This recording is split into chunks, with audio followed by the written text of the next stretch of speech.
मेरे पिताजी की मदद से तुम लोग हमारी बस्ती के झोंपड़े तोड़वाना चाहते हो और वहाँ मेरे नाम से एक 5 स्टार होटल खोलना चाहते हो? हाँ। ये तुम्हारा मेरे लिए प्यार है या तुम्हारी खुदगर्जी? कमला। हाँ, तुमने सोचा होगा कि मुझसे शादी करके तुम सारे गरीबों की हमदर्दी हासिल कर लोगे और अब शादी के बाद तुम मेरे नाम से दौलत कमाना चाहते हो क्योंकि ये गरीब की लड़की दहेज लेकर नहीं आई। Shut up! तुम्हारी बुरी नीयत का पता तो मुझे उसी दिन चल गया था जिस दिन तुमने पद्मा की इज्जत पर हाथ डालने की कोशिश की थी। बकवास बंद कर, वरना मुंह तोड़कर बत्ती से उखाड़ दूंगा। शायद तुम ये सोच रहे हो कि मैं झोपड़ों से आई हूँ इसलिए तुम्हारा हर जुल्म सह लूंगी। कभी नहीं।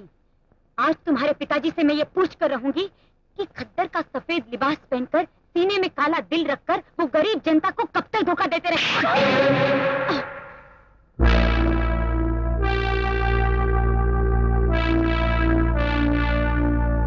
देखिए ससुर जी, अपने बेटे का असली रूप।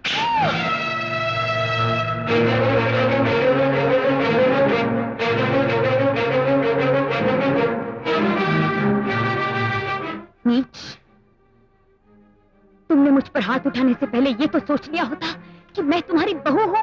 आगे एक शब्द भी मेरे डैडी के बारे में बोला तो जिंदा जमीन में दफन कर दूंगा। तुम क्या मुझे दफन करोगे? तुम्हें और तुम्हारी झूठी इज्जत और झूठी शान और शौकत को बीच चौराहे पर मैं दफन करूंगी। तुम्हारी गंदी सियासत को सारी जनता के सामने मैं दफन करूंगी। अगर ऐसा न किया तो मैं अपने माँ बाप की बेटी नहीं, इस धरती माँ की औलाद नहीं। बकवास बंद करती है या नहीं? ये बकवास नहीं है, ये मेरे दिल के जख्मों से बहता हुआ खून है। मैं इस MP राजशेखर के चेहरे से शराफत की ये झूठी नकाब नोचकर दुनिया को उसका असली चेहरा दिखाऊंगी। जिन गरीबों के वोटों से ये लीडर बने हैं, उन्हीं गरीबों के जूतों से मार भी खिलवाऊंगी। आज मैं तुझे जान से मार दूंगा। तुम मुझे मार मार के मार भी डालो ना, फिर भी मैं सच बोल कर रहूंगी। Shut up, you rascal! जो पर पट्टी की गंदगी, तेरी इतनी हिम्मत।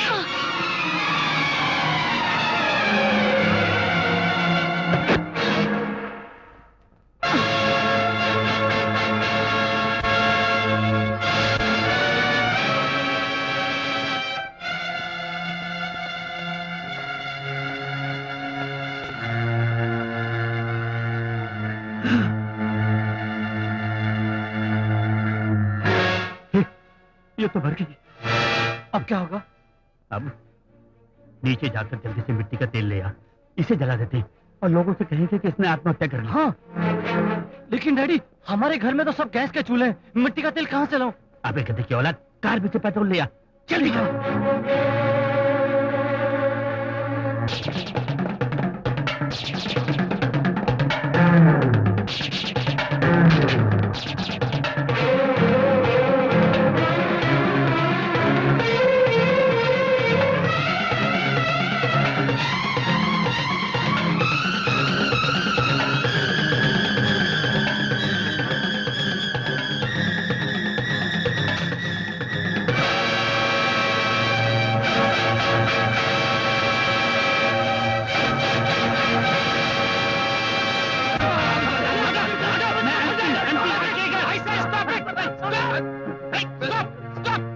इंस्पेक्टर, हमें बचा लीजिए, ये लोग हमें जान से मार देना चाहते हैं।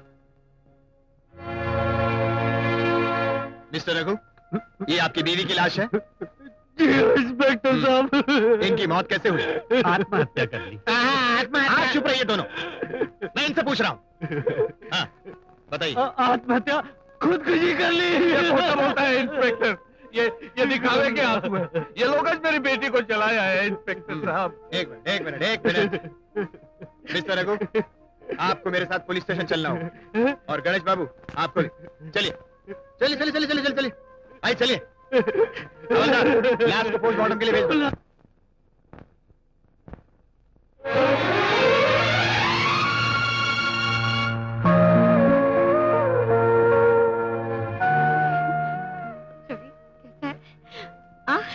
देख तो, दीदी तुझे लेने आई हैं। बड़ी खुशी की बात है। क्यों रे, नाराज हो मुझसे? बिल्कुल नहीं, तुमने अपना फर्ज निभाया और मैंने अपना फर्ज निभाया। अच्छा, अब जेल के सामने खड़े होकर बहस करने से क्या फायदा? चलो घर चलते हैं। नहीं दीदी, मैं उस घर में नहीं जाऊंगा। चल, तू गुस्सा में बोल रहा है ना, मुझे मालूम है तू दीदी से बहुत नाराज है। नहीं, आज के बाद मैं अपनी जिंदगी खुद जीऊंगा, अकेले। मतलब तुम अब इतने बहादुर हो गए हो? एक बार जेल जाकर आया हूं ना। तुम्हें अपने परिवार से दूर रहकर क्या मिलेगा? मेरे कारण तुम्हारी इज्जत को बट्टा नहीं लगेगा। अकेले रहकर मेरे अंदर जो इंसान रहता है उसे जिंदा रखने की कोशिश करूंगा। तुम्हें अपने अंदर का इंसान अपने परिवार के इंसानों से ज्यादा प्यारा है। वो इंसान तो मुझे अपनी जिंदगी से भी प्यारा है। वो जिंदा है तो मैं हूं, वो मर गया तो मैं भी मर जाऊंगा। अच्छा बाबा, तो तुम मेरे घर चलती गाड़ी में बैठो। दीदी, जिसने अदालत में बिना डरे इतनी सख्त जबान में जवाब दिए, वो यहाँ क्या नरमी दिखाएगा? रवि, ये बात सच है कि मैं तुम्हें जन्म देने वाली तुम्हारी मां नहीं, लेकिन तुम्हें मां का प्यार देकर बड़ा करने वाली तुम्हारी दीदी जरूर हूं। और इसी नाते तुम्हारी गलतियों पर तुम्हें सजा देने का और तुम्हारी अच्छाइयों के लिए तुम्हें प्यार करने का मुझे पूरा हक है, ये नहीं भूलना। हाय रवि। हाय। चलो, मैं तुम्हें लेने आई हूँ। चलो। रवि।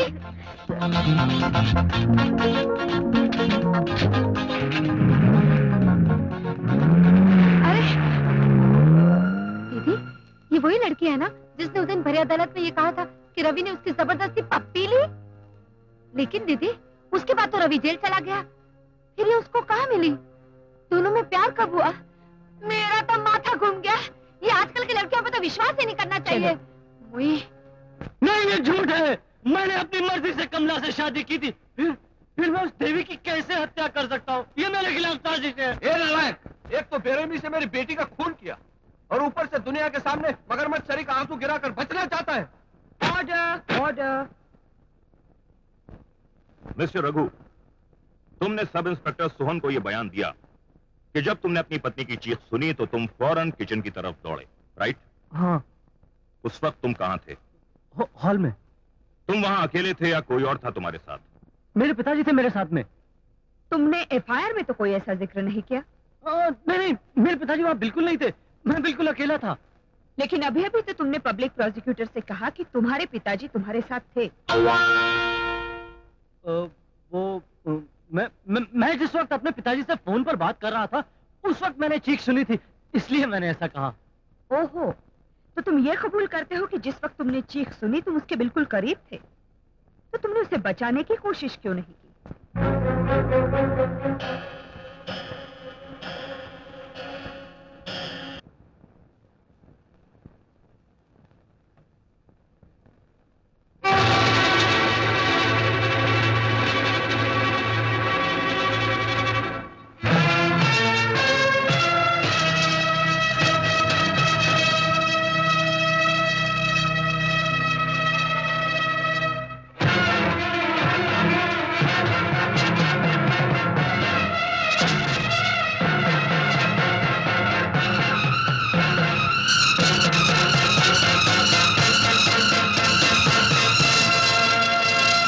पथरा क्यों गई?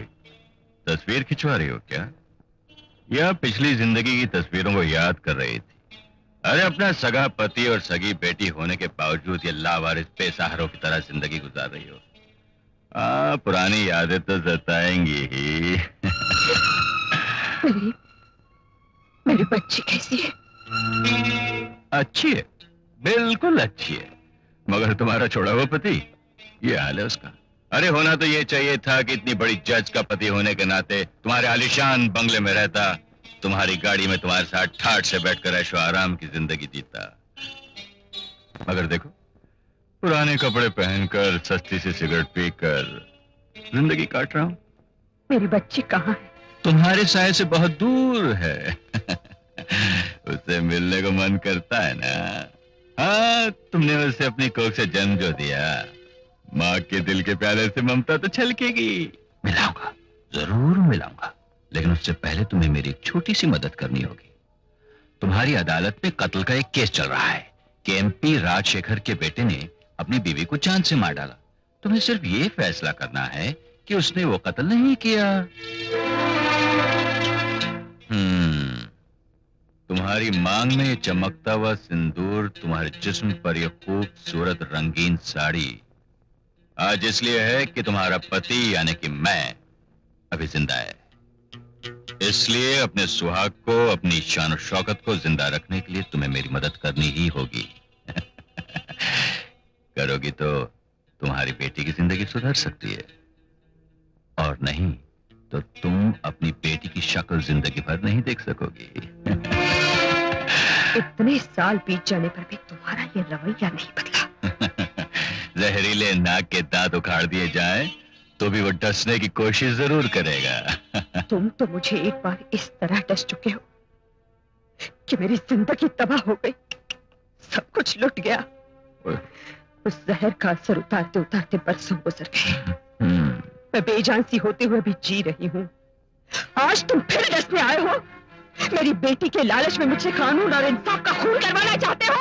हरगिज नहीं, मैं गलत फैसला कभी नहीं करूंगी। ज्यादा भाषण देने की कोई जरूरत नहीं। एक बार फिर अच्छी तरह से सोच लो। अगर मैंने ठान ली तो जिंदगी भर तुम अपनी बेटी की तस्वीर भी नहीं देख सकोगी। गेट आउट ऐसे। गेट आउट मत करो। मैं बड़ी हरामी चीज हूँ, किसी का पीछा इतनी आसानी से नहीं छोड़ता। अरे अरे अरे, बस करो बस करो बस करो। क्यों तकलीफ देती हो चपरासी को? मैं खुद जाता हूं। तुम औरत नहीं, पत्थर पत्थर, समझी?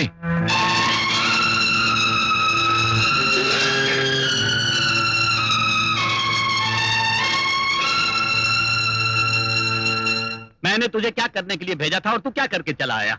मैंने तुझे मामला सुलझाने के लिए भेजा था और तूने जज को भड़काकर मामले को और भी उलझा दिया। एक बात बताओ मदन बाबू, तुम्हारी पत्नी ने तुमको छोड़ा क्यों यार? अरे इस वक्त ये बात पूछने की है क्या? जिस तरह तेरी पत्नी ने तेरी टांग तोड़ दी, उसी तरह इसकी पत्नी ने इसको छोड़ दिया। ये सब अपोजिशन वालों की उड़ाई हुई बातें हैं। अब आप भी इस पे विश्वास करते हैं तो मेरे सीने में सुइयां चुभने लगती हैं। मेरी टांग मेरी पत्नी ने तोड़ी थी। मेरी टांग तो आजादी की जंग लड़ते हुए टूटी थी। अरे जा जा, मुझसे बंडल मत फेंक। मैं तेरे को अच्छी तरह जानता हूँ। आजादी की लड़ाई के वक्त तू दारू की दुकान के सामने सीख कबाब बनाया करता था। मैं भूला नहीं। और मैं भूल गया हूँ क्या? तुम भी चड्डी बनियान पहन के उसी दारू की दुकान में चना बेचा करते थे। हाँ। खामोश, मैं मुसीबत में फंसा हुआ हूँ और तुम हिस्ट्री दोहरा रहे हो। अरे घबरा मत, मैं तुम्हें एक ऐसे आदमी से मिलाऊंगा जो तुम्हारी सारी मुसीबतें दूर कर देगा। कौन है वो? आपसे भी ज्यादा लुच्चा। नाम क्या? King Kong.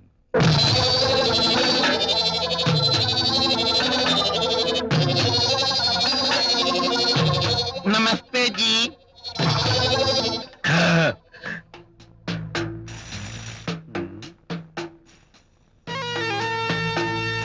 ये आंखें फाड़ फाड़ के तुम लोग अपन को क्या देख रहा है? अजी कुछ नहीं, हम तो समझे थे कि किंग कॉन्ग 7 फुट का आदमी होगा, 400 केजी वजन, 80 इंच की छाती, मोटे मोटे दंत और बड़ी बड़ी मूछें। लेकिन आप तो बिल्कुल दुबले पतले निकले। पतली तो तलवार भी होती है, लेकिन जब मयान से बाहर निकलती है तो दूसरे की गर्दन काट के ही वापस अंदर जाती है। ये अड्डा अपुन का मयान है और अपुन इसकी तलवार है। लेकिन जब अपुन बाहर निकलता है तो दूसरा सीधा कब्रिस्तान पहुंच जाता है। Sir sir sir sir sir sir, उस मर्डर केस के लिए हमने जो गवाह भेजा था वो भाग गया। हरामी साले!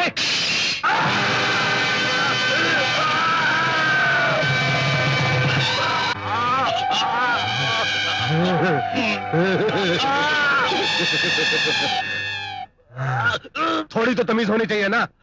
जब दो बड़े आदमी आपस में बात कर रहे थे तो कुत्ते की तरह बीच में आके बकबक करने लगा। ए साले जान! आया भाईजान। इस हराम खोर को किसी अस्पताल में जाकर फेंक दो, और अगर बच गया तो इसके हाथ में 10,000 रुपए थमा देना और कहना कि आइंदा अपन को शहर में कभी नजर नहीं आए, और अगर मर गया तो इसकी फैमिली को 25,000 रुपए देकर सेटलमेंट कर लेना। चल फुट। बताइए आप लोगों का क्या केस है? जी वो 1 गिलास पानी मिलेगा। छी छी छी छी छी छी, सुबह सुबह और पानी। दारू पियो, दारू। दारू? हाँ दारू। P low sir, P low. झूठा है। अरे पी लो, नहीं तो ये आदमी समझेगा हम लोगों को तमीज नहीं है और गिलास तोड़ के हम लोगों के पेट में घुसड़ देगा। पियो। अब बोलो क्या लफड़ा है तुम्हारा? जी वो मेरे बेटे ने अपनी पत्नी का खून कर दिया है। तुम्हें? हाँ जी। उसका कहीं टांका भिड़ा हुआ था क्या? नहीं नहीं नहीं, वो तो सीता थी, सीता। शर्म नहीं आती तुम लोगों को? इस देश में आजकल हजारों में एक सीता पैदा होती है और तुमने ऐसी पतिव्रता औरत को जान से मार डाला। थू!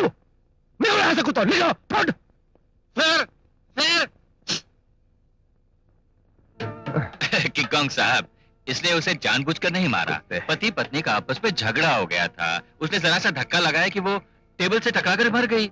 हाँ सर, और इसी बात को लेकर अपोजिशन पार्टी के लोग अखबार वालों को मेरे खिलाफ भड़का रहे हैं, मुझे बदनाम करने की कोशिश कर रहे हैं। हाँ उस्ताद, वो राजनीति में हम लोगों को लंगड़ा बनाने के चक्कर में। ऐसे नाजुक मौके पर आप ही हमें भगवान का अवतार नजर आए हुजूर, तो सीधा उसको हमने जमानत पर छुड़ाया और आपके कदमों में हाजिर हो गए। ये तो सुनते ही नहीं। ए ढक्कन, आइए आइए आइए। अपुन तुम्हारा केस टेकअप करता है। जी जी सर, हमें बड़ी खुशी हुई। अब आप बाहर चलकर उस जज से मिलकर हमारा मामला सुलझा दीजिए। बाहर? अपुन अगर बाहर निकलेगा तो कयामत हो जाएगी। या तो अपुन का मर्डर हो जाएगा, नहीं तो सामने वाले का मर्डर हो जाएगा। मर्डर्स, ऑल मर्डर्स, खूनम खून लालम लाल। लेकिन सर, हमारे केस का क्या होगा? अरे ये केस अपुन के ऊपर छोड़ो तुम। ए साले जा। आया भाईजान। सर वो रावण के औलाद को लेकर आओ।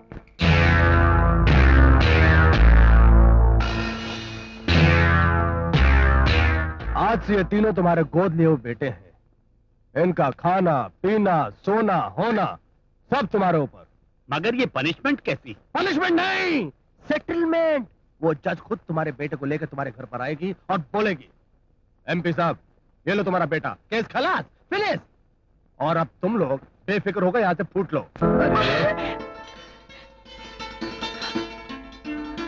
हे, कौन हो तुम? क्या नाम है तुम्हारा? अरे देखो, मैं जज सुमित्रा देवी का भाई हूँ, मुझसे शर्माने की कोई जरूरत नहीं है। बताओ ना, क्या नाम है तुम्हारा? अरे ये बेचारी क्या नाम बताएगी, गूंगी है। भगवान ने इसे सब कुछ दिया पर आवाज देना भूल गया। ये यतीम और गरीब है, इसीलिए तुम्हारी दीदी ने इसे काम पर रख लिया। चल बेटी, पिछवाड़े चलकर मसाला पीसेंगे, आजा चल। गूंगी लड़की।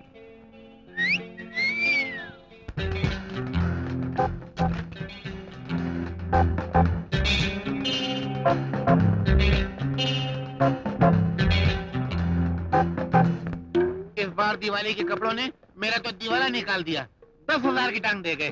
अजी अपने बीवी बच्चों के लिए तो खर्च किया है, किसी और के लिए नहीं। मुझे उस बात का दुख नहीं है, दुख है तो इस बात का कि जब मैं एमएलए था तो सब कुछ मुफ्त में मिल जाया करता था, कोई चीज खरीदनी नहीं पड़ती थी। अब सब कुछ खरीदना पड़ रहा है। कुर्सी भी टांग दे गई। जा तू पानी लेकर आ। तू जाना ऐसे जाना।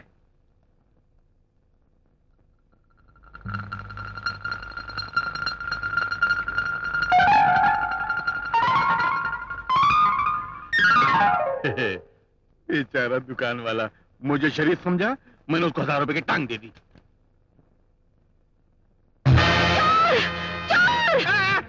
मैं चोर नहीं हूँ। कौन है? कौन है? मैं आ रहा हूँ, अभी आया। आ रहा हूँ रे। कौन है? सुनते हो, रसोई में कोई चोर छिपा है।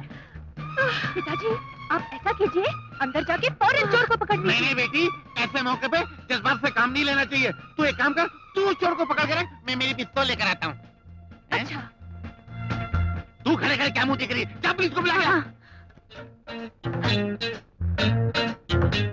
ए चोर, अपने आप को मेरे हवाले कर दो, वरना मैं तुम्हें मारूंगी। हाँ, मैं कह रही हूँ, मैं तुम्हें मारूंगी। आखिरी बार कह रही हूँ, अपने आप को मेरे हवाले कर दो, वरना।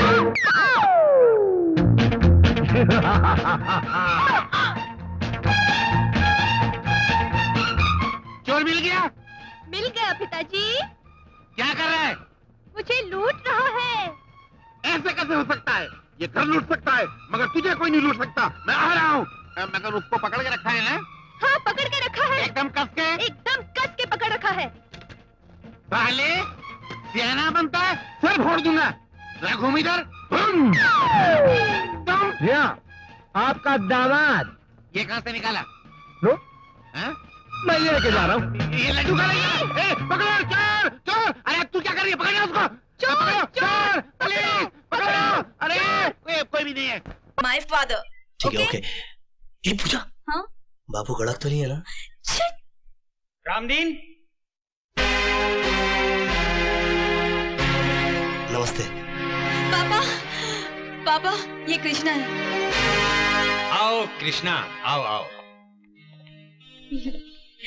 Welcome Krishna, welcome, welcome to my house. वाह, प्रणाम। खुश रहो, खुश रहो। पूजा मेरी इकलौती बेटी है और उसकी पसंद पर मुझे पूरा भरोसा है। अरे पूजा, हाँ? कृष्णा का मुंह मीठा नहीं कराओगी? मैं अब भी आई। पापा, हाँ? आप चाय पियेंगे? जरूर। कृष्णा को हमारे बागान की चाय पिलाओ। अच्छा। आओ बेटा, बैठो।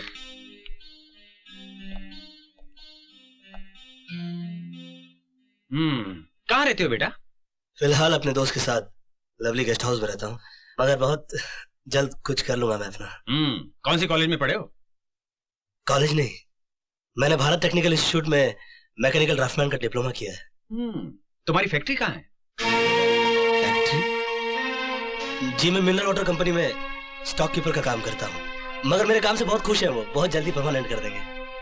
और तुम्हारे माँ बाप? जी, मैं अनाथ हूँ, लेकिन पूजा अभी नादान है, मगर तुम में एक बड़े आदमी बनने के सारे गुण मौजूद हैं। तुम्हारी नजर की दाद देनी पड़ेगी। ये लीजिए। ये पूजा की माँ है, मेरे घर की लक्ष्मी। बेटा, ये 5 लाख रुपए हैं। मेरे ख्याल से इतने पैसे काफी हैं अपनी फैक्ट्री खोलने के लिए, क्योंकि मैं नहीं चाहता कि जो मेरी बेटी से शादी करे लोग उसे गरीब कहें। पूजा बेटी, मुझे तुम्हारी पसंद है। ओह पापा, यू आर ग्रेट। नहीं दयाल साहब, अभी मैं इस लायक नहीं हुआ कि पूजा की शादी मुझसे हो सके, मगर मैं आपका बहुत शुक्रगुजार हूं जो आपने मुझे दुनियादारी की आंखें दी। आज पहली बार मुझे अपने बाप की कमी महसूस हो रही है। अच्छा पूजा, मैं चलता हूं और उस वक्त लौट कर आऊंगा जब तुम्हारे पापा को मुझे अपना दामाद कहने में फख्र महसूस होगा। बेटा, लेकिन तुमने कुछ लिया नहीं। कुत्ते को घी हजम नहीं होता दयाल साहब, मगर मुझे तुम मेरा इंतजार करना, मैं जरूर लौट कर आऊंगा और बहुत बड़ा आदमी बनकर आऊंगा, सिर्फ तुम्हारे लिए, क्योंकि तुम मेरी जिंदगी हो, मेरी जिंदगी का मकसद हो, और मैं तुम्हारे लिए कुछ भी कर सकता हूं। कृष्णा, कृष्णा।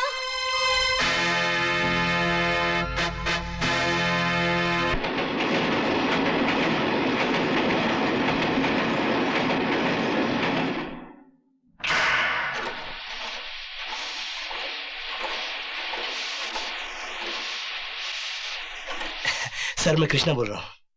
कृष्णा? ओ कृष्णा, कैसे हो?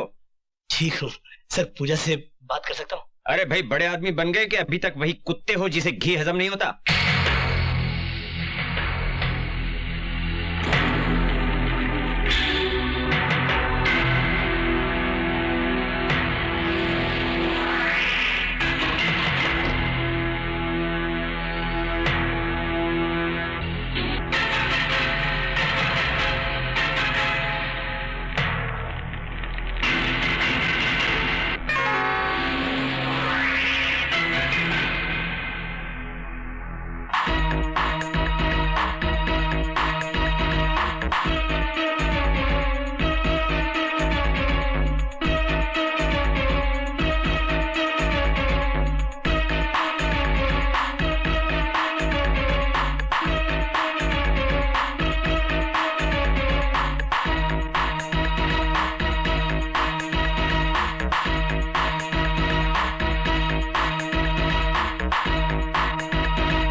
दर्शन और तिलक के लिए आप टाइम निकाल ही लेते हैं। तिलक लगाने से मेरे शांत मन को बड़ी शांति मिलती है पंडित जी।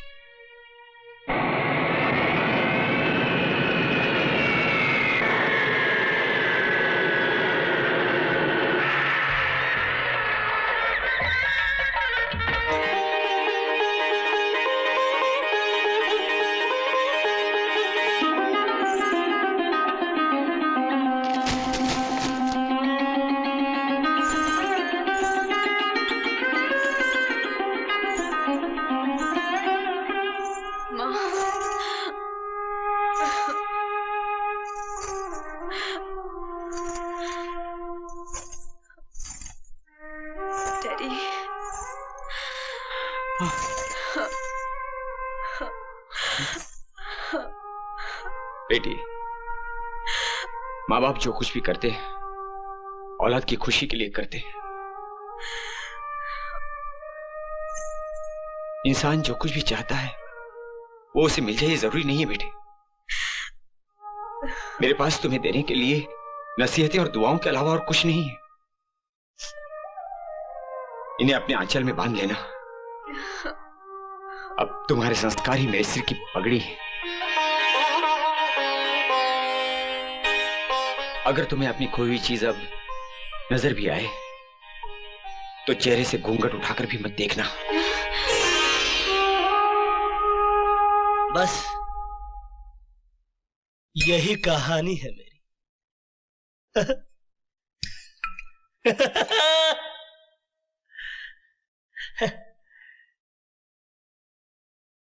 इस दुनिया में दौलत पैदा करना बड़ा आसान है, मगर किसी के दिल में घर बनाना बड़ा कठिन है। भरे सावन में रेगिस्तान लगता है, ये घर मेरा खाली मकान लगता है। बस मास्टर, हम तो गए मास्टर, हम तो गए। पूजा, क्या तुम जानती हो केपी साहब अपना बर्थडे नहीं मनाना चाहते थे, लेकिन बेचारे करते भी क्या, कार्ड जो पहले बढ़ चुके थे। हाँ, पहले मैं भी नहीं जानता था कि केपी साहब ऐसे क्यों हैं, मगर बाद में पता चला कि वो तो एक मामूली मैकेनिक थे। एक अमीर बाप की खूबसूरत बेटी जिसके लिए वो करोड़पति बने। अरे एक बात तो तुम्हें बताना भूल ही गया। जानती हो उनके घर का नाम क्या है? क्या? पूजा हाउस। 20 करोड़ हवेली की दाम उन्होंने 21 करोड़ दिए, सिर्फ इसलिए कि ऐसा घर चाहिए था। पूरे शहर में ऐसी हवेली नहीं है।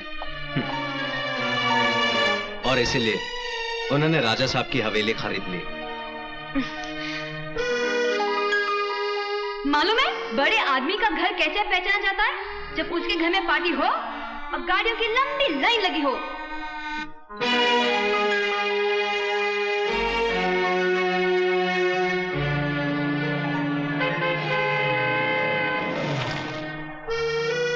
और हाँ, अपने बंगले का गेट जाली वाला होना चाहिए। अरे जो अंदर नहीं आ सकता वो कम से कम बंगले को बाहर से देखकर खुश हो जाए।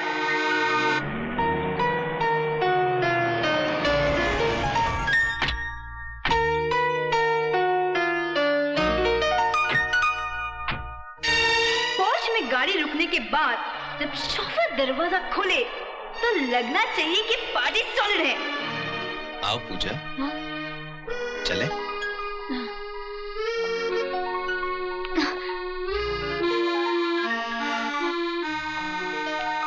हाय mister Deepak. Hello sir. Hi Deepak. Hi लाली।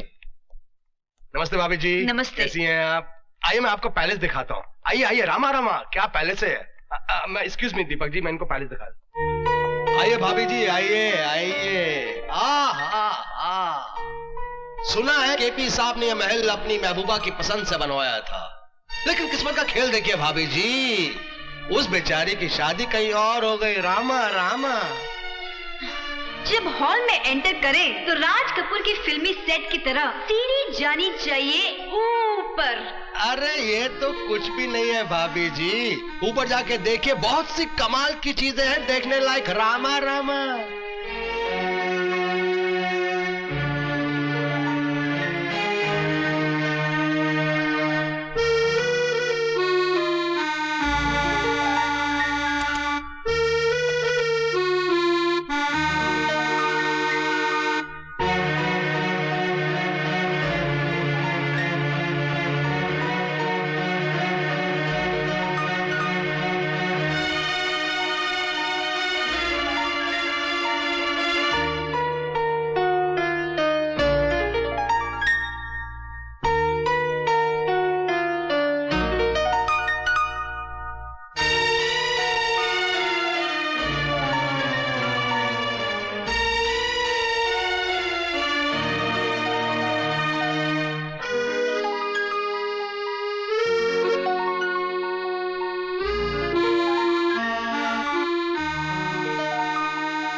रामा रामा, ताज के नीचे तो सिर्फ मुमताज है, लेकिन इस शीश महल में कई राज दफन है पूजा जी। घबराइए नहीं भाभी जी, बिल्कुल नहीं घबराइएगा। मैंने कुछ नहीं देखा, कुछ नहीं देखा। रामा रामा। पूजा दीपक बाबू बाहर आपको ढूंढ रहे हैं। रामा रामा, अब मैंने कुछ नहीं देखा भाभी जी। रामा रामा, रामा रामा, रामा रामा। पूजा, अरे तुम ऊपर थी, मैं तुम्हें नीचे ढूंढ रहा था। देख लिया महल?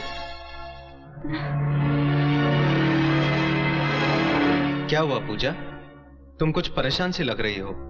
नहीं तो। ये परेशान नहीं है, महल को देख के थोड़ी हैरान है। रामा रामा, आओ चलो बाहर चलते हैं, मैं तुम्हें केपी साहब से मिलाता हूं।